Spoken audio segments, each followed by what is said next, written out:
Hello! Help me ലോഡിലേക്ക് എല്ലാവർക്കും സ്വാഗതം. ഞാൻ നിങ്ങളുടെ സ്വന്തം ബെൻസി. എല്ലാവർക്കും സുഖമല്ലേ? അപ്പോൾ ദൈവകൃപയാൽ ഞങ്ങളും ഇവിടെ സുഖമായിട്ടിരിക്കുന്നു. ആദ്യമായിട്ട് വീഡിയോ കാണുന്ന ആരെങ്കിലും ഉണ്ടെങ്കിൽ ഇപ്പോൾ വിചാരിക്കുന്നുണ്ടായിരിക്കും, ഇവരെന്തോ തൂത്തുവാരൊക്കെ ഒന്നുമില്ലേ, ഇവിടെ ആൾതാമസം ഒന്നും ഇല്ലേ, കുറേ നാൾ കൂടി ഇങ്ങോട്ട് വന്നതാണോ, അതാണോ ഈ തൂത്തുവാരുന്നതെന്നൊക്കെ ചിന്തിക്കുന്നുണ്ടായിരിക്കാം. പക്ഷേ റെഗുലറായിട്ട് വീഡിയോ കാണുന്നവർക്ക് സംഭവം അറിയാം. കാരണം ഞാൻ മിക്കവാറും എല്ലാ വ്ളോഗിലും ഇതൊക്കെ പറയാറുണ്ട്, കാണിക്കാറുണ്ട്. അപ്പോൾ ഇതെന്താണ്? ചുറ്റും റബ്ബറാണ്. ആദ്യമായിട്ട് കാണുന്നവരാണെങ്കിൽ ചുറ്റും റബ്ബറാണ്. അതിൻ്റെ ഒരു എന്താണ്, റബ്ബർ എനിക്ക് തരുന്ന ഒരു എക്സ്ട്രാ ഡ്യൂട്ടിയാണ് ഇതൊക്കെ ഇല കൊഴിയുന്ന സമയത്ത്. അപ്പോൾ ഇപ്പോൾ ഇല കൊഴിച്ചിൽ കഴിഞ്ഞു. ഇപ്പോഴത്തെ പ്രശ്നം അതിൻ്റെ പൂക്കൾ. ഇലയേക്കാളും കഷ്ടമാണ് ഈ പൂക്കളുടെ കാര്യം. പൂക്കൾ കൊഴിയുന്നു, അതുപോലെ തന്നെ പച്ച ഇലയും കൊഴിയാറുണ്ട്. അപ്പോൾ ഇത് ലാസ്റ്റ് ഇപ്പോഴത്തെ ഈ തൂപ്പെന്ന് പറയുന്നത് എന്താണ്, നമ്മൾ സാധാ മുറ്റം തൂക്കത്തില്ലേ, ഒരില പോലും ഇല്ലാതെ തൂത്തുവാരി എടുക്കത്തില്ലേ, അങ്ങനെയല്ല ചെയ്യുന്നത്. ആ കൂടിക്കിടക്കുന്നത് എല്ലാം കൂടി ഒന്ന് വാരിക്കളയുന്നു, അത്രയേ ഉള്ളൂ. അപ്പോൾ ഇത് എത്ര ദിവസത്തെയാണെന്ന് ചോദിച്ചാൽ ഒരു 3-4 ദിവസത്തെ കരിയിലയാണ് കേട്ടോ. ലാസ്റ്റ് ദിവസങ്ങളിൽ ഭയങ്കര കാറ്റായിരുന്നു. അപ്പോൾ ഈ 3-4 ദിവസത്തെ കാഴ്ചയാണിത് ഒരു മുറ്റത്തെ. ഇനിയും ബാക്കി 4 മുറ്റം, ഒരു വീടിന് 4 മുറ്റം ഉണ്ടല്ലോ, 4 വശമായിട്ട്. അപ്പം ചുറ്റിനും റബ്ബർ ആയതുകൊണ്ട് തന്നെ എല്ലാ മുറ്റത്തും ഇത് തന്നെയാണ് അവസ്ഥ. അപ്പോൾ ഞാൻ എല്ലാ ദിവസവും എല്ലാ മുറ്റവും തൂക്കാറില്ല. ഒരു ദിവസം ഒരെണ്ണമാണെങ്കിൽ അടുത്ത ദിവസം മറ്റേത്, അങ്ങനെയാണ്. കാരണം എനിക്ക് എല്ലാം കൂടി മാനേജ് ചെയ്യാൻ ബുദ്ധിമുട്ടായതുകൊണ്ടാണ്. ആദ്യമായിട്ട് കാണുന്നവർക്ക് വേണ്ടിയാണ് ഞാൻ ഇത്രയും എക്സ്പ്ലെയിൻ ചെയ്തത് കേട്ടോ. അപ്പോൾ ഇന്നത്തെ വീഡിയോ എന്ന് പറയുന്നത് ഈ വീഡിയോ കാണിക്കുന്നതും ഞാൻ പറയുന്നതുമായിട്ട് അല്പം പരസ്പര ബന്ധം ഇല്ലാത്തതുപോലെ നിങ്ങൾക്ക് തോന്നും. പക്ഷേ കുറെ കാര്യങ്ങൾ പറയാനുണ്ട് കേട്ടോ. പല വ്ളോഗിലായിട്ട് ഞാൻ പിന്നെ പറയാം എന്ന് പറഞ്ഞ് മാറ്റി വെച്ച കുറച്ച് കാര്യങ്ങളാണ്. അപ്പൊ ഇത് ഞാൻ ചേമ്പിന്റെ വിത്ത് ഒരിടത്തുനിന്ന് കിട്ടിയപ്പോൾ അത് നട്ടു വെച്ചതാണ്. അപ്പോൾ കുറേ ദിവസമായിട്ട് അമ്മ എൻ്റെ അടുത്ത് ചോദിക്കുന്നുണ്ട്, കുഞ്ഞെ അത് നീ കിളച്ച് നോക്കിയോ. ഞാൻ പിന്നെ ആവട്ടെ കുറേ മാസങ്ങൾക്ക് മുമ്പേ അമ്മ പറഞ്ഞതാണ് അത് കിളയ്ക്കാറായി നോക്കണേന്ന്. ഞാൻ പിന്നെ ആവട്ടെ എന്നും പറഞ്ഞത്. എൻ്റെ വിചാരം എന്താണെന്നറിയുമോ, ഈ വിത്ത് കിളിച്ച് വന്നു എങ്കിൽ അത് വീണ്ടും അവിടെ ഇരുന്ന് അതിൽ നിന്ന് വീണ്ടും കുറേ വിത്തുകൾ ഉണ്ടാവും, അങ്ങനെയാണ് ഞാൻ ചിന്തിച്ചിരുന്നത്. നമുക്ക് അത്ര വലിയ എക്സ്പീരിയൻസ് ഒന്നും ഇല്ലല്ലോ. അപ്പോൾ അമ്മ പറഞ്ഞ അങ്ങനെ അല്ല, നല്ല വിത്തുകൾ ഉണ്ടെങ്കിൽ അത് നീറിപ്പോകും, എന്നിട്ട് വീണ്ടും പുതിയ വിത്തുകൾ വരുന്നു. ശരിയാണ് കേട്ടോ, കുറേ വിത്തുകൾ ഉണ്ടായിരുന്നത് നീറിപ്പോയി, എങ്കിലും ഇത്രയും കിട്ടിയിട്ടുണ്ട്. അപ്പൊ നിങ്ങൾ ചിന്തിക്കും, ഇതാണോ ഒരു ചേമ്പിൽ നിന്നും കിട്ടിയത്, ഇത്രയുമാണോ എന്നൊക്കെ ചിന്തിക്കും. പക്ഷേ എന്നെ സംബന്ധിച്ചിടത്തോളം ഇതിനൊരു വളവും ഇട്ടിട്ടില്ല. ഇപ്പോഴാണ് ഞാൻ അറിയുന്നത് കേട്ടോ, ഇതൊക്കെ നട്ടിട്ട് നമ്മൾ വെട്ടിക്കൂട്ടണം, എങ്കിലേ വേരോട്ടവും വിത്തുമൊക്കെ കൂടുതൽ കിട്ടത്തുള്ളൂ. എന്നാൽ കൊച്ചിലെ ഞാൻ ഇതൊക്കെ കണ്ടു വളർന്നതാണ്, അല്ലെന്ന് പറയുന്നില്ല. എൻ്റെ വീട്ടിലെല്ലാ കൃഷിയും ഉണ്ടായിരുന്നു. ചേമ്പ്, ചേന, ഇഞ്ചി, മഞ്ഞൾ, കാച്ചിൽ, ഇതൊക്കെ കണ്ടു വളർന്നതാണ്. ഒരു ആഘോഷം തന്നെയായിരുന്നു ഈ ചേമ്പ് നടലും ചേന നടലും ഒക്കെ എന്ന് പറയുന്നത്. എന്നാൽ ഇപ്പോൾ കുറേ വർഷങ്ങളായല്ലോ ഇതുമായിട്ട് യാതൊരു ബന്ധമില്ലെങ്കിലും ഇത്രയും വിത്ത് എനിക്ക് കിട്ടി. എനിക്ക് ഭയങ്കര സന്തോഷമായി കേട്ടോ. കാരണം ആ 2 മൂട്ടിൽ നിന്ന് ഇത്രയെങ്കിലും കിട്ടിയല്ലോ. പക്ഷേ കറക്റ്റ് സമയത്ത് എടുത്തിരുന്നുവെങ്കിൽ കുറേ കൂടി കിട്ടിയേനെ. അപ്പോൾ അത് അതുപോലെ തന്നെ വീണ്ടും അവിടെ നിന്ന് കുഴിച്ചു വെച്ച് കേട്ടോ. അതിനുശേഷം വീണ്ടും ഇതുപോലെ ഫോണിൽ സംസാരിച്ചപ്പോൾ അമ്മ ചോദിച്ചു, കുഞ്ഞ് നീ കിളച്ചോ? ഞാൻ പറഞ്ഞു അമ്മ കിളച്ചു, കുറച്ച് വിത്ത് കിട്ടി. അത് കഴിഞ്ഞ് എന്ത് ചെയ്തു? ഞാൻ പറഞ്ഞു അതുപോലെ അങ്ങ് എടുത്ത് വെച്ചെന്ന്. അപ്പോഴാണ് അമ്മ പറയുന്നത്, അതിൻ്റെ മൂട് ഇത്തിരി ഒന്ന് കണ്ടിച്ചേച്ച് വെക്കണമായിരുന്നു. സാരമില്ല, ഇനി അങ്ങനെ ഇരിക്കട്ടെ എന്ന് പറഞ്ഞു. അതുകൊണ്ട് എനിക്ക് ഇതേക്കുറിച്ച് അറിയില്ലായിരുന്നു. നമ്മളിങ്ങനെയൊക്കെയാണല്ലോ പഠിക്കുന്നത്. കാരണം ചെറുപ്പത്തിലെന്ന് പറയുന്നത് നമ്മൾ കണ്ടു വളർന്നെങ്കിലും ജോലിക്കാരെ നിർത്തിയാണല്ലോ ചെയ്യിക്കുന്നത്. അപ്പോൾ അത്രയ്ക്കും വേണ്ടി സ്ഥലവും വീട്ടിലുള്ളത് കൊണ്ട് ജോലിക്കാരെ നിർത്തി ചെയ്യിപ്പിച്ചതുകൊണ്ട് നമ്മൾ അതൊന്നും ശ്രദ്ധിച്ചിട്ടില്ല. അപ്പോൾ അതവിടെ നിൽക്കട്ടെ. അപ്പം ഇന്ന് പറയാനുള്ളത്, ഇതെല്ലാം തൂത്തുവാരക്കുമാണ് കേട്ടോ. കാരണം ഞാൻ പറഞ്ഞല്ലോ, പറമ്പിൽ മൊത്തം ഞങ്ങൾക്ക് വസ്തു എന്ന് പറയാൻ കുറച്ചല്ലേ ഉള്ളൂ. 10 സെന്റ് വസ്തുവിലാണ് വീടും ഇതെല്ലാം നിൽക്കുന്നത്. അതുകൊണ്ട് എനിക്ക് പ്രത്യേകിച്ച് കൃഷിയൊന്നും ചെയ്യാൻ പറ്റില്ല. ചുറ്റിനും റബ്ബർ ആയതുകൊണ്ട് അതിൻ്റെ ചോലയാണ്. ഇതുപോലെ ചേമ്പോ ചേനയോ എന്തെങ്കിലുമൊക്കെ നടാമെന്നേ ഉള്ളൂ. ഫ്രണ്ട് മുറ്റത്ത് ഇത്തിരി വെയിലുള്ളതുകൊണ്ട് അവിടെ ഒരു മാവ് പ്ലാവ് അവിടെ ഇല്ലാത്ത ഒന്നുമില്ല.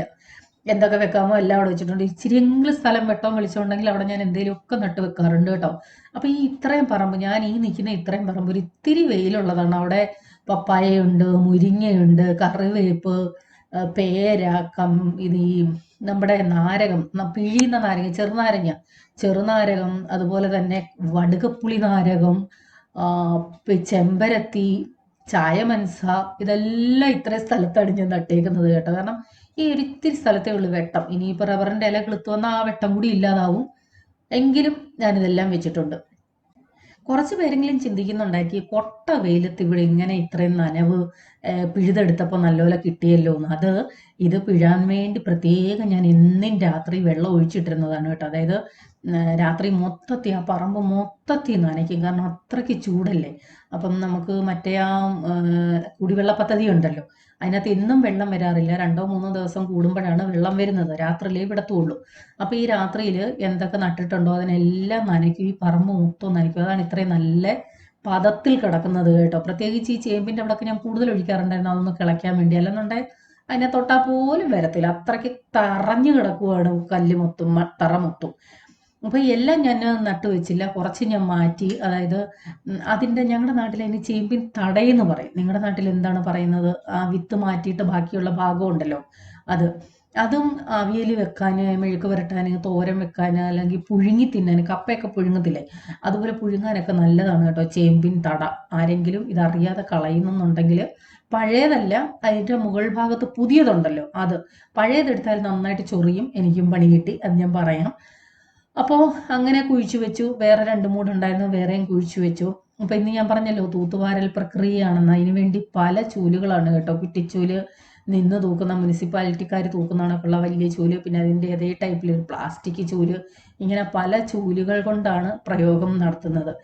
കണ്ടാൽ ആരെങ്കിലും പറയുമോ ഇത് 3 ദിവസം കൂടുമ്പോൾ തൂക്കുന്ന തറയാണെന്ന്? ഇതാണ് അവസ്ഥ, എന്ത് ചെയ്യാന്? ആരെയും പറഞ്ഞിട്ട് കാര്യമില്ല. അപ്പം ചിലപ്പോഴൊക്കെ ഞാൻ നേരത്തെ പറഞ്ഞിട്ടില്ലേ, ഞാൻ ഇതൊക്കെ ചെയ്യുമ്പോൾ താനെ നിന്നങ്ങ് സങ്കടം വരും കേട്ടോ. കാരണം എക്സ്ട്രാ പണിയാണ്. ഒന്നാമത് ഇതൊക്കെ ചെയ്ത് കഴിയുമ്പോഴത്തേക്ക് നടുവേദന, കാലുവേദന. നമ്മൾക്ക് വേറെ പണിയൊന്നുമില്ല, വീട്ടുജോലി ഇതും മാത്രമാണെന്നുണ്ടെങ്കിൽ കുഴപ്പമില്ല കേട്ടോ. എന്നെ സംബന്ധിച്ചിടത്തോളം അത് മാത്രമല്ല, എൻ്റെ ബിസിനസ് ഉണ്ട്. അച്ചാർ ബിസിനസ് എന്ന് പറയുമ്പോൾ അതിന് നല്ല സമയം വേണം. കേൾക്കുന്നവർക്ക് അത് ഈസി ആയിട്ട് തോന്നും, പക്ഷേ ഒരു 1 കിലോ 2 കിലോ അച്ചാർ ഇടുന്നവർക്ക് പോലും അറിയാം അതിൻ്റെ ബുദ്ധിമുട്ട് എത്രത്തോളം ഉണ്ടെന്ന്. അതേസമയം 5 കിലോ 10 കിലോ 15 കിലോ ഒക്കെ ഇടുമ്പോൾ ഉള്ള അവസ്ഥയൊന്ന് ചിന്തിച്ച് നോക്കി. എൻ്റെ ഈ 2 കൈകൾ കൊണ്ടാണല്ലോ എല്ലാം ചെയ്യേണ്ടത്.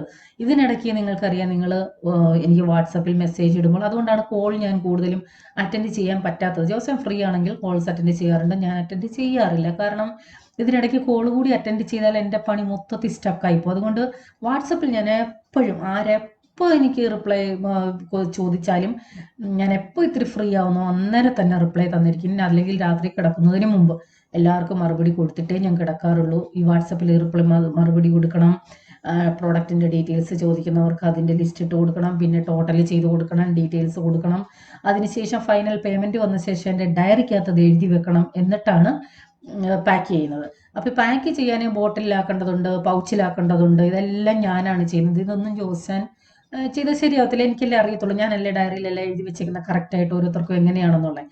അതെല്ലാം പാക്ക് ചെയ്ത് ലേബൽ ഒട്ടിച്ച് ഡേറ്റും എല്ലാം എഴുതി അതിനുശേഷം ജോസാൻ്റെ കൊണ്ട് കൊടുക്കുമ്പോഴുള്ള ഫൈനൽ പാക്കിംഗ് ആണ് ജോസാൻ ചെയ്യുന്നത്. ഇത്രയും കാര്യങ്ങൾ എന്നിലൂടെ വേണം കറങ്ങാൻ. അപ്പോൾ പറഞ്ഞു വന്നത്, അങ്ങനെയുള്ള എനിക്ക് ഡെയിലി തൂക്കാൻ സമയം കിട്ടാറില്ല. 2 ദിവസം 3 ദിവസം കൂടുമ്പോഴേ ചെയ്യാറുള്ളൂ. അടുക്കള മുറ്റം എന്നും തൂക്കാറുണ്ട്, അത് ഒഴിച്ചിടാൻ പറ്റത്തില്ല. ഫ്രണ്ട് മുറ്റം എന്നും തൂക്കാറുണ്ട്, കാരണം ഫ്രണ്ടിൽ തന്നെ കടയുണ്ട്. അത് പിന്നെ ഇൻ്റർലോക്ക് ആയതുകൊണ്ട് ജോസാൻ തൂത്തോളും, കുഴപ്പമില്ല. എന്നെ സംബന്ധിച്ചിടത്തോളം ബാക്കി 2 മുറ്റവും ഞാൻ 2-3 ദിവസം കൂടുമ്പോഴൊക്കെയാണ് തൂക്കുന്നത്. അതാണ് പറഞ്ഞു വന്നത്. സ്ഥിരമായിട്ട് വീഡിയോ കാണുന്നവർ ചിന്തിക്കും, എന്തിനാണ് ബെൻസി ഇത്രയും എക്സ്പ്ലെയിൻ ചെയ്യുന്നതെന്ന്. എൻ്റെ പൊന്നു മക്കളെ, പലരാണ് വീഡിയോ കാണുന്നത്. പുതിയതായിട്ട് കാണുന്നവരുണ്ടെങ്കിൽ തീർച്ചയായിട്ടും ഒരു കമൻറ്റ് എനിക്ക് പ്രതീക്ഷിക്കാം. നിങ്ങൾക്ക് ഡെയിലി ഉള്ളത് അന്നങ്ങ് തൂത്താൽ പോരെ? അങ്ങനെ ഉണ്ടെങ്കിൽ ഈ ബുദ്ധിമുട്ട് വരുമോ? ബാക്കി ആരും തൂത്ത് വരാറില്ലേ? നിങ്ങൾ മാത്രമേ ഇതൊക്കെ ചെയ്യാറുള്ളൂ? ഇങ്ങനെയുള്ള ചോദ്യങ്ങൾ എങ്ങാനും വന്നാൽ ഞാൻ എന്തോരം മറുപടി ടൈപ്പ് ചെയ്യണം. അപ്പോൾ അത് ഒഴിവാക്കാനാണ് ഇത്ര വിശദമായിട്ട് അങ്ങ് പറഞ്ഞത് കേട്ടോ. അത് ഡെയിലി കേൾക്കുന്നവരങ്ങ് ക്ഷമിച്ചേക്കണേ.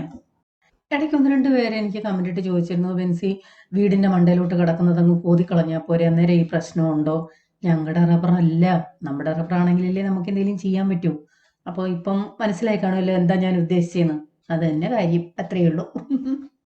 ഇടയ്ക്കൊക്കെ ജോലി കൂടുതലുള്ള സമയത്ത് ഹെൽപ്പ് ചെയ്യാനൊരു ചേച്ചി വിളിക്കുമായിരുന്നു കേട്ടോ. അപ്പോൾ ഞാൻ വിളിക്കുമ്പോൾ അവർക്ക് സമയം കിട്ടണമെന്നില്ല, കാരണം ഇവിടെ മാത്രമല്ലല്ലോ, വേറെ പലരിടത്തും അവർ പോകുന്നുണ്ടല്ലോ. കാരണം എനിക്ക് ഡെയിലി ജോലി കൊടുക്കാനില്ല, വല്ലപ്പോഴും ഒക്കെ അല്ലേ ഞാൻ വിളിക്കാറുള്ളൂ. അതുപോലെ തന്നെ ഇപ്പം നാട്ടിൽ തൊഴിലുറപ്പും തുടങ്ങിയിട്ടുണ്ട്. തൊഴിലുറപ്പ് തുടങ്ങിയാൽ അടുപ്പിച്ച് 5-6 ദിവസം അവർക്ക് ജോലിക്ക് പോകണം. അപ്പം അങ്ങനെയുള്ള ദിവസം വിളിച്ചാലും കിട്ടാൻ ബുദ്ധിമുട്ടാണ്. അതുകൊണ്ട് നമ്മൾ ചെയ്യേണ്ട കാര്യങ്ങൾ കഴിവതും ഞാനിപ്പോൾ എന്നെ കൊണ്ട് പറ്റുന്നതാണെങ്കിൽ ഞാൻ തന്നെ അങ്ങ് ചെയ്യാറുണ്ട്. കാരണം നമ്മൾ വിളിക്കുന്ന സമയത്ത് അവരെ കിട്ടണമെന്നില്ല. അവർ ഫ്രീ ആയിരിക്കുന്ന സമയത്ത് നമുക്ക് ജോലി ഉണ്ടെന്നും ഇരിക്കത്തില്ല. അങ്ങനെയൊക്കെയുള്ള പല പ്രശ്നങ്ങളാണ്. അപ്പം ഞാൻ പറഞ്ഞില്ലേ, ഇന്നത്തെ വീഡിയോ എന്ന് പറയുന്ന കുറേ ഡൗട്ടുകൾ ക്ലിയർ ചെയ്യുന്ന കാര്യമാണ് കേട്ടോ. ഒന്നാമത്തെ കാര്യം, പലരും ഞാൻ ചെയ്യുന്നത് പോലെ സ്വയം തൊഴിൽ ചെയ്യുന്നവർ എന്നെ വിളിച്ച് ചോദിക്കാറുണ്ട്, ഓരോന്നിൻ്റെ റേറ്റ് എത്രയാണ്. ചിലർ എനിക്കറിയാം എൻ്റെ കയ്യിൽ നിന്ന് ലിസ്റ്റ് മേടിക്കുന്നുണ്ട്, അത് അവർ സ്വയം തൊഴിൽ ചെയ്യുന്നവരാണ്, ആ റേറ്റ് നോക്കാൻ വേണ്ടി. ചിലർ എന്നെ ഫോൺ ചെയ്ത് സംസാരിക്കാറുണ്ട്, എങ്ങനെയാണ് വില നിശ്ചയിക്കുന്നത്, എങ്ങനെയാണ് ഇടുന്നതെന്നൊക്കെ ചോദിക്കാറുണ്ട്. അതിനു മുമ്പ് തന്നെ ഞാൻ ഒരു കാര്യം കൂടി ക്ലിയർ ചെയ്യാൻ ആഗ്രഹിക്കുന്നു. പലരുടെയും ഒരു സംശയമാണ് കാശ്മീരി പിരിയൻ മുളക്, ഇത് രണ്ടും ഒന്നാണോന്ന്. അല്ല, എനിക്കും അറിയില്ലായിരുന്നു.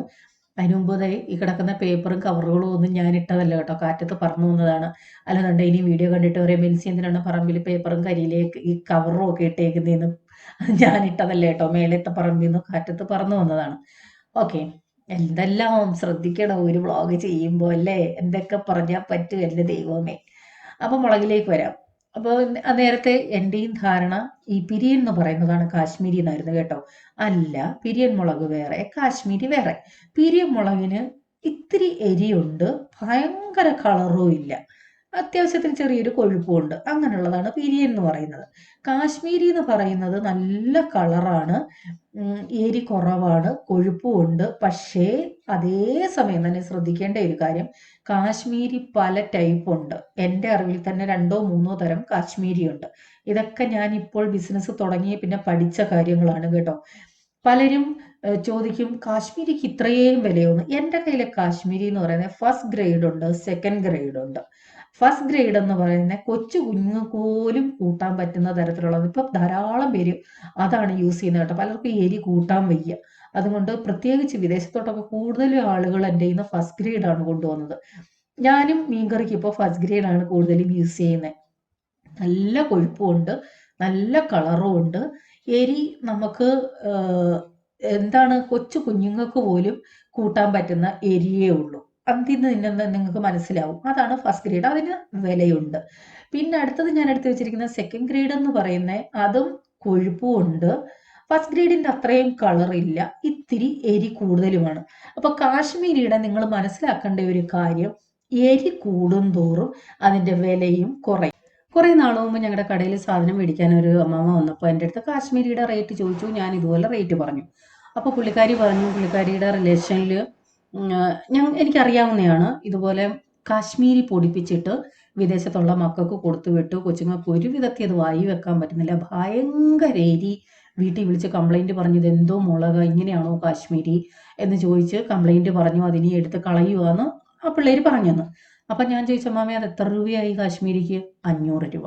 അപ്പോൾ പലരുടെയും ചിന്ത കാശ്മീരി എന്നൊരു പേരേ ഉള്ളൂ, വില കുറവാണെങ്കിൽ ഇത് കാശ്മീരി നല്ലത്, അങ്ങനെ ചിന്തിക്കുന്നവരാണ് കൂടുതലും. പക്ഷെ അങ്ങനെ അല്ല, വില കുറയും തോറും കാശ്മീരിക്ക് എരിയും കൂടും. മാർക്കറ്റിൽ കുറഞ്ഞ വിലയ്ക്ക് കാശ്മീരി കിട്ടും, അതേസമയം കൂടിയ വിലയ്ക്കും കിട്ടും. ഇപ്പോഴത്തെ മാർക്കറ്റിൽ ഏറ്റവും കൂടിയ കാശ്മീരിയുടെ വില, ഞാൻ ഈ വീഡിയോ എഡിറ്റ് ചെയ്ത് കഴിഞ്ഞിട്ട് മാർക്കറ്റിൽ വില കുറഞ്ഞിട്ടുണ്ടോ എന്ന് എനിക്കറിയില്ല, 670-700 രൂപയാണ് കാശ്മീരിയുടെ വില എന്ന് പറയുന്നത്.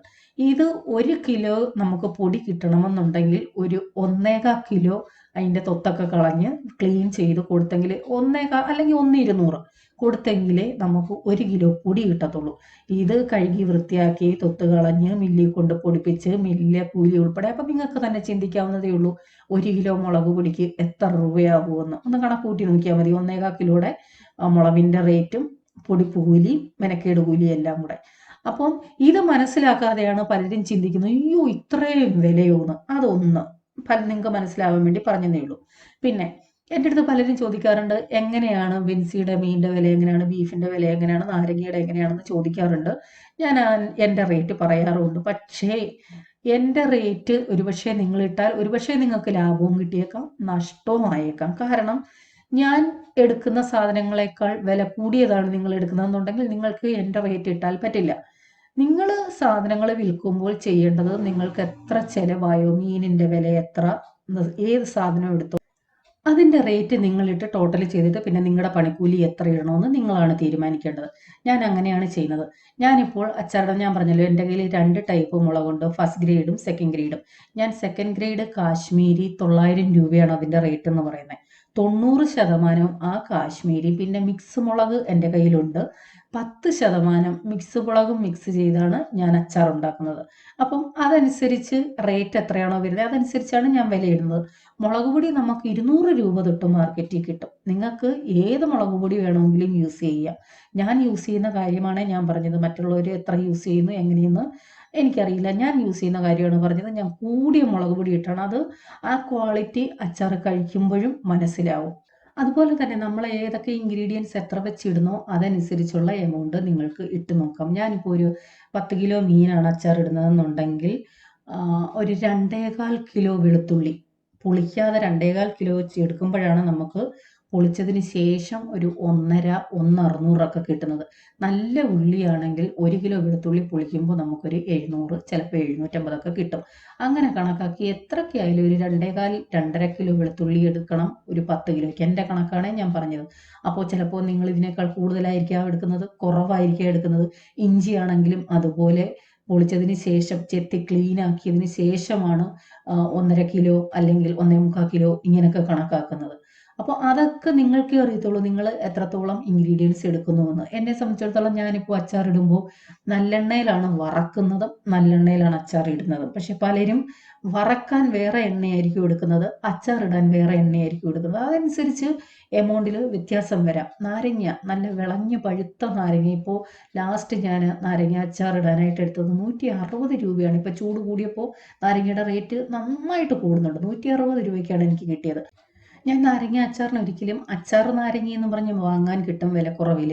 ഞാൻ ഒരിക്കലും അതല്ല യൂസ് ചെയ്യുന്നത്. മാർക്കറ്റിൽ കിട്ടുന്നതിൽ നല്ല ബെസ്റ്റ് ക്വാളിറ്റി വിളഞ്ഞ് പഴുത്ത നല്ല നാരങ്ങയാണ് ഞാൻ എടുക്കുന്നത്. അതുകൊണ്ട് തന്നെയാണ് നിങ്ങൾ തന്നെ പലരും എൻ്റെ അടുത്ത് ചോദിക്കാറുണ്ട്, എന്താണ് അധികം കയ്പില്ലാത്തത്, ഇത്ര ടേസ്റ്റ് ആണല്ലോ, ഒരിത്തിരി പോലും കയ്പില്ല. ചിലർ ചോദിക്കും പഞ്ചസാര ചേർക്കുന്നുണ്ടോ എന്ന് വരെ ചോദിക്കുന്നുണ്ട്.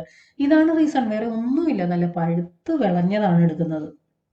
വെളുത്തുള്ളി കഴിഞ്ഞ ആഴ്ച വരെയും കിലോ 500 രൂപയായിരുന്നു. ഇപ്പോൾ ഒരിത്തിരി കുറഞ്ഞിട്ടുണ്ട്. പക്ഷെ പച്ച ഉള്ളിയാണ് കിട്ടുന്നത്. 500 രൂപയായിട്ട് പോലും ഞാൻ ഇടുന്ന എൻ്റെ അളവിൽ ഒരിത്തിരി കുറച്ചിട്ടില്ല, സെയിം. പക്ഷെ ഇപ്പം നിങ്ങൾക്ക് വെളുത്തുള്ളി അതുപോലെ കിട്ടുന്നതിൻ്റെ അളവ് ചിലപ്പോൾ കുറഞ്ഞേക്കാം. കാരണം ഞാനിപ്പോൾ വെളുത്തുള്ളി ഇഞ്ചി അരച്ചാണ് ചേർക്കുന്നത് കൂടുതലും. അതനുസരിച്ച് അച്ചാറിന് വ്യത്യാസമുണ്ട് കേട്ടോ. ഗ്രേവിക്കൊക്കെ ആയാലും ടേസ്റ്റിനായാലും അതനുസരിച്ച് വ്യത്യാസമുണ്ട്. പക്ഷേ എങ്കിലും ഞാൻ അളവ് ഒട്ടും കുറച്ചിട്ടില്ല. അപ്പം ഞാൻ പറഞ്ഞു വരുന്നത്, ഒരു പക്ഷേ ഞാൻ എടുക്കുന്ന ആ അളവായിരിക്കില്ല നിങ്ങൾ എടുക്കുന്നത്. നിങ്ങളുടെ സാധനങ്ങളുടെ വില എത്രയാണോ, എത്ര അളവിലാണോ അതനുസരിച്ച് വിലയിട്ടിട്ട് ടോട്ടൽ ചെയ്യുക. എ ടു സെഡ് എന്തൊക്കെയുണ്ടോ അതനുസരിച്ച് എഴുതി വേണം. കാരണം ഈ ദിവസങ്ങളിൽ ധാരാളം പേര് എനിക്ക് മെസ്സേജ് ഇടുന്നുണ്ട്, ബെൻസിയുടെ റേറ്റ് എത്രയാണ് എങ്ങനെയാണെന്ന്. അതുകൊണ്ടാണ് ഞാൻ പൊതുവായിട്ട് ഇങ്ങനെ ഒരു വീഡിയോ ചെയ്യാമെന്ന് വിചാരിച്ചത് കേട്ടോ. നിങ്ങൾ എന്ത് ചെയ്താലും എത്ര ചിലവാകുന്നോ അത് എഴുതി വെച്ചിട്ട് നിങ്ങളുടെ കൂലി എത്രയാണെന്ന് ഇട്ടിട്ട് നിങ്ങൾ തീരുമാനിക്കാം. അതനുസരിച്ചായിരിക്കണം എമൗണ്ട് എടുക്കേണ്ടത്. അപ്പോൾ കഥകളൊക്കെ പറഞ്ഞ് ഏകദേശമൊക്കെ തൂപ്പും കത്തിക്കലും, അതിനുശേഷം എന്താ ഇപ്പം കാറ്റല്ലേ, അതുകൊണ്ട് കത്തിച്ച ശേഷം ഉടനെ അങ്ങ് തീ അണച്ചതാണേ. അതിനുശേഷം മറ്റേ സൈഡിലെ മുറ്റവും തൂത്തായിരുന്നു. അത് കഴിഞ്ഞിട്ടാണ് ഉച്ചക്കത്തെ ബാക്കി, പിന്നെ ഉച്ചക്കത്തേക്ക് കാര്യങ്ങൾ ചെയ്യാനൊന്നും സമയമില്ല. അതുകൊണ്ട് ദിവസാനെടുത്ത് ചോദിച്ചപ്പോൾ പറഞ്ഞു ഇത് പുഴുങ്ങിയാൽ മതി, നമുക്ക് ഉച്ചയ്ക്ക് ഇത് കഴിക്കാമെന്നേ. അപ്പം ഇതാണ് ഞാൻ പറഞ്ഞത്, 2 എണ്ണത്തിൻ്റെ പഴയ മൂട്, നേരത്തെ നട്ട പഴനാടെന്ന് പറയും, അത് 2 എണ്ണത്തിൻ്റെ ഞാൻ വിചാരിച്ചു നല്ലതായിരിക്കും കിടക്കട്ടെ എന്നും പറഞ്ഞ് അതും ഇട്ടായിരുന്നു. പക്ഷെ അത് നല്ല ചൊറിച്ചിലായിരുന്നു കേട്ടോ. ബാക്കിയെല്ലാം നന്നായിട്ട് വേവുന്ന, അയ്യോ നല്ല സൂപ്പറായിരുന്നു കേട്ടോ. ഞാൻ ചിന്തിക്കുകയായിരുന്നു, ദൈവമേ വെറുതെ കുഴിച്ചു വെച്ചതാണ്, എന്നിട്ടോ അത്രയും കിട്ടിയല്ലോ എന്ന്. രാത്രിയിൽ കുറേ ദിവസമായിട്ട് ചിന്തിക്കുന്നതാണ് എഴുത്താണിയിലൊന്ന് പോകണം. ഇവിടെ കൊല്ലത്ത് എഴുത്താണിക്കട ഉണ്ടായിരുന്നു. ഇപ്പം കൊട്ടാരക്കര ട്രിവാൻഡ്രം റൂട്ടിന് പുതിയ എഴുത്താണിക്കട വന്നിട്ടുണ്ട് കേട്ടോ. അങ്ങനെ എഴുത്താണിക്കടയിലോട്ട് കയറിയതാണ്. നല്ല ഒരു ആംബിയൻസ് ആണ് കേട്ടോ, നല്ല സ്പേസും ഉണ്ട്. എനിക്കിഷ്ടപ്പെട്ടു അവിടെ ചെന്നിട്ട്. ജോസനെ കണ്ണാടിയിൽ വീഡിയോയിലേക്കായി നേരിട്ട് കാണാനാണ് നല്ലത്.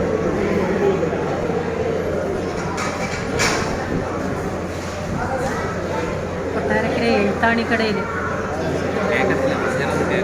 കേൾക്കത്തില്ല, വോയിസ് ഓവർ കൊടുത്ത് കേട്ടുകൊണ്ട് എഡിറ്റ് ചെയ്യുമ്പോൾ അറിയാം പറയുന്നത് കേൾക്കുന്നോ ഇല്ലയോ എന്ന്. ഫുഡ് വ്ളോഗേഴ്സ് ചെയ്യുന്ന കണക്ക് പ്രൊമോഷൻ വീഡിയോ ഒന്നുമല്ല കേട്ടോ. ഞാൻ അവിടെ ചെന്നിരുന്നപ്പോൾ ഇത്തിരി വീഡിയോ എടുത്തതേ ഉള്ളൂ. ഇത് പോവാൻ കാര്യം തന്നെ ബിജീസ് കിച്ചൺ, ബിജിയും എല്ലാവരും കൂടെ ഒക്കെ ഇടയ്ക്ക് ചൈനീസിൽ പോയ ഡാഡിയുടെ ബർത്ത്ഡേക്ക് ചൈനീസിൽ പോയ ഒരു വീഡിയോ ഒക്കെ കണ്ടായിരുന്നു ഞാൻ. അന്നേട്ടേ ഞാൻ അവളുടെ അടുത്ത് പറയുന്നുണ്ട്, എടി ഭയങ്കരമായിട്ട് മിസ് ചെയ്യുന്നു ചൈനീസ് ഡിഷുകളായാലും ഇങ്ങനെയൊക്കെ ഒന്ന് പോകുന്നതായാലും. അപ്പോൾ അവളും പറഞ്ഞ് പോടി, വല്ലപ്പോഴും ഒക്കെ അല്ലേ പറ്റത്തുള്ളൂ, നിങ്ങൾ രണ്ടുപേരുടെ ഒരു ദിവസം വൈകിട്ട് അങ്ങ് ഇറങ്ങണം എന്നൊക്കെ അവളും പറഞ്ഞു. അപ്പോൾ വിചാരിച്ചു എന്തായാലും ഒന്ന് പോകാമെന്ന്, അങ്ങനെ ചെന്നതാണ് കേട്ടോ. അപ്പോൾ ചെന്നിരുന്നു. ഞാൻ പറഞ്ഞല്ലോ നല്ല ആംബിയൻസ് ആണ്. ഞങ്ങൾ ഓർഡർ ചെയ്തത്, ഞാൻ ഷേസ്വാൻ റൈസ് ആണ് പറഞ്ഞത്. പക്ഷേ ഇനി അവർക്ക് ഈ ഡിഷ് മനസ്സിലാവാഞ്ഞാണോ, ഞാൻ ബോംബെയിലെ ആ ഒരു എക്സ്പീരിയൻസ് വെച്ചാണ് ഷേസ്വാൻ റൈസ് പറഞ്ഞത്. പക്ഷേ വന്നപ്പോൾ അത് ഷേസ്വാൻ റൈസ് ആയിട്ട് എനിക്ക് തോന്നിയില്ല. ഷേസ്വാൻ സോസ് ഒക്കെ ഇട്ട് ഉള്ള ഒരു റൈസാണ് ഷേസ്വാൻ റൈസ്. ഇത് എല്ലാ അതിനകത്ത് ചിക്കനും ഉണ്ട്, ബീഫും ഉണ്ട്, വെജിറ്റബിൾസും ഉണ്ട്, മുട്ടയുണ്ട്, എല്ലാം കൂടി ഇട്ടുള്ള ഒരു റൈസ്. പക്ഷേ ടേസ്റ്റ് ഉണ്ട് കേട്ടോ, എനിക്ക് ഇഷ്ടപ്പെട്ടു. ജോസൻ ഓർഡർ ചെയ്തത് പൊറോട്ടയും ഇടിയപ്പവും. ഞാൻ ഓർഡർ ചെയ്തത് ഈ റൈസും ചില്ലി ചിക്കനും. ജോസൻ മട്ടൺ റോസ്റ്റും. അപ്പം എനിക്ക് മട്ടനോടൊന്നും അത്ര വലിയ പ്രിയമില്ല. ഞങ്ങൾ രണ്ടുപേരും കൂടെ ഷെയർ ചെയ്താൽ കഴിച്ച റൈസിൻ്റെ ക്വാണ്ടിറ്റി ഭയങ്കരമായിരുന്നു കേട്ടോ. അത് 2 പേർക്ക് കഴിക്കാം ഒരു പ്ലേറ്റ് എന്ന് പറയുന്നത്, അത്ര ക്വാണ്ടിറ്റി ഉണ്ട്. ചില്ലി ചിക്കൻ ആയാലും എനിക്ക് നന്നായിട്ട് ഇഷ്ടപ്പെട്ടു, നല്ല ടേസ്റ്റ് ഉണ്ടായിരുന്നു. മട്ടൺ റോസ്റ്റ് എനിക്ക് അത്ര അങ്ങോട്ട് പിടിച്ചില്ല. ഭയങ്കര മസാലയുടെ ഒരു കുത്തൽ പോലെ തോന്നി. അതിന് എനിക്ക് മട്ടൺ ഇഷ്ടമല്ലാത്തത് കൊണ്ടാണോ എന്നും അറിയില്ല, എനിക്ക് ഇഷ്ടപ്പെട്ടില്ല, ഞാനത് കഴിച്ചില്ല. പക്ഷേ റൈസും ചില്ലി ചിക്കനും എനിക്ക് ഭയങ്കരമായിട്ട് ഇഷ്ടപ്പെട്ടു. മട്ടൺ റോസ്റ്റ് ജോസാന് നന്നായിട്ട് ഇഷ്ടപ്പെട്ടു. ഞങ്ങൾ രണ്ടുപേരും ഷെയർ ചെയ്താണ് കഴിച്ചത്. എങ്ങനെയുണ്ട് എഴുത്താണിക്കടയിലെ എക്സ്പീരിയൻസ്? എങ്ങനെയുണ്ട്? കുറേ ദിവസമായിട്ട് എഴുത്താണിയിൽ വരണേ. കൊല്ലത്തോട്ട് പോകുന്ന എഴുത്താണിയിൽ ഞാൻ കയറിയിട്ടുണ്ട്. അവിടെ പിന്നെ ഇത്ര സ്പേസ് ഇല്ലെന്നേ, ഫുഡ് നല്ലതാണ്. ആക്ച്വലി ആ റൈസിന് ഒരു സ്പെഷ്യൽ കറിയുടെ ആവശ്യമൊന്നുമില്ലായിരുന്നു, ചില്ലി ചിക്കൻ്റെ ആവശ്യമേ ഇല്ലായിരുന്നു. അല്ലാതെ തന്നെ കഴിക്കാൻ ടേസ്റ്റ് ആയിരുന്നു കേട്ടോ. അപ്പം ബുള്ളറ്റിലാണ് വന്നത്, രാത്രി നല്ല തിരക്കാണല്ലോ റോഡിൽ, അതുകൊണ്ട്. അപ്പോൾ അതിനു വേണ്ടിയുള്ള കണ്ണാടിയാണ് കേട്ടോ. ജോസൻ അത് വെച്ച് വീഡിയോയുടെ മുമ്പിൽ വരാറേ ഇല്ല. കാരണം അയ്യോ ഞാൻ കണ്ണാടി വെച്ചാൽ ആളുകൾ വിചാരിക്കും എനിക്ക് കണ്ണിന് കാഴ്ചയില്ലെന്ന്, ഇങ്ങനെയൊക്കെയാണ് പറയുന്നത്. അത് ഈ നമ്മുടെ ഓപ്പോസിറ്റിൽ നിന്ന് വരുന്ന വണ്ടികളുടെ ലൈറ്റ് ഡ്രൈവ് ചെയ്യുന്നവർക്ക് ബുദ്ധിമുട്ടാവുമല്ലോ, അങ്ങനെ അതിനു വേണ്ടി പ്രത്യേകം മേടിച്ചതാണ് കേട്ടോ. ഭയങ്കര യൂസ്ഫുൾ ആണെന്നാണ് പറയുന്നത്. അല്ലെന്നുണ്ടെങ്കിൽ കണ്ണിലോട്ട് വെട്ടടിച്ച് കയറും, ഡ്രൈവിങ് അത് ബുദ്ധിമുട്ടാവും. അപ്പോൾ എന്തൊക്കെയായാലും കുറേ നാളുകൾക്ക് ശേഷമുള്ള ഒരു ആഗ്രഹം സാധിച്ചു. കുറേ ദിവസമായിട്ട് പറയുന്നുണ്ട്, രണ്ടുപേരും പറയുന്നുണ്ടൊന്ന് പുറത്ത് പോയി, പ്രത്യേകിച്ച് എഴുത്താണിയിൽ കുറേ കേട്ടിട്ടുണ്ട് എഴുത്താണിന്ന്. അപ്പം അങ്ങനെ പോയാണ് കേട്ടോ. എന്തായാലും ഇഷ്ടപ്പെട്ടു. ഇനി ഇടയ്ക്കൊക്കെ പറ്റുമെന്നുണ്ടെങ്കിൽ ഈ വീഡിയോ എഡിറ്റ് ചെയ്തപ്പം ഒന്നുകൂടെ പോയാലോ എന്നൊരു ചിന്ത. അപ്പോൾ ഇതൊക്കെയാണ് വിശേഷങ്ങൾ. വീഡിയോ എത്രത്തോളം നിങ്ങൾക്ക് ഇഷ്ടപ്പെട്ടു എന്നറിയില്ല. ഇഷ്ടമായെങ്കിൽ ലൈക്ക് ചെയ്യണേ. അപ്പോൾ വീണ്ടും പുതിയ വീഡിയോയുമായി വരാം. Till then bye, God bless you.